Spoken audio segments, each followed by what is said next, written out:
our Taylor Hernandez. She's been live there for us all morning long as the sun was coming up. She's been at a place where people have been filling up those sandbags. You have switched locations now, a little bit of drizzle perhaps on you. What are you seeing as far as people are out and about, Taylor? Aaron, a lot of people still out and about, of course, getting those last minute preps done. But I want to focus on where I'm standing right now. I'm along State Road 70.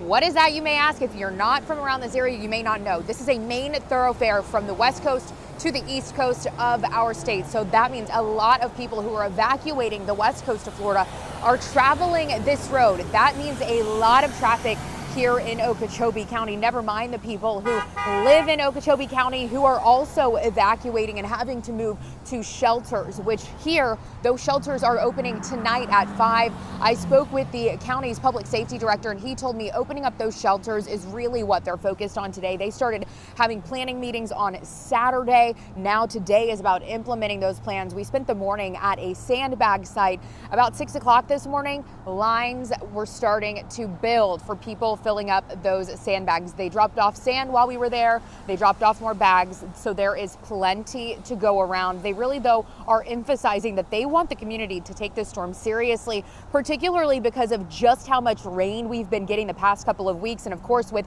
Hurricane Helene just 2 weeks ago, they're really concerned about flooding here. So they have voluntary evacuations in effect for those in low-lying areas and in mobile homes. That goes into effect tonight at 5 p.m. But I caught up with the public safety director just about an hour ago. Listen to what he had to say about their preps. Today we're implementing our plan. We'll be opening some shelters this afternoon at about 5 o'clock at our special needs and our general population. Still continuing sandbag operations. There's over 1,000 bags yesterday. We'll have to get some more numbers, but there's people there late last night, probably 10, 11 o'clock. There's still people there last night getting sand.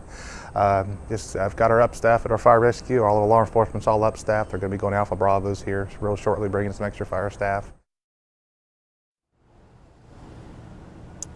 And something else I want to mention about State Road 70 is Mr. Wooten. He also told me that if traffic gets to be a problem here on this main thoroughfare through Okeechobee and from the west coast to the east coast of the state, they actually have this already staged, ready to go. They will have law enforcement at intersections along State Road 70 that can control the traffic lights from the push of a button so that they can keep traffic moving pretty quickly and effectively here, because they want to make sure, again, that everyone who wants to evacuate is able to do so. They don't want any bottlenecks on this road. Again, Okeechobee County under a tropical storm warning and a hurricane watch. Those shelters here opening up tonight at 5. They have a special needs shelter opening and a regular shelter opening, and they said they are prepared to open another if needed. But that original shelter they're opening can house 1,000 people.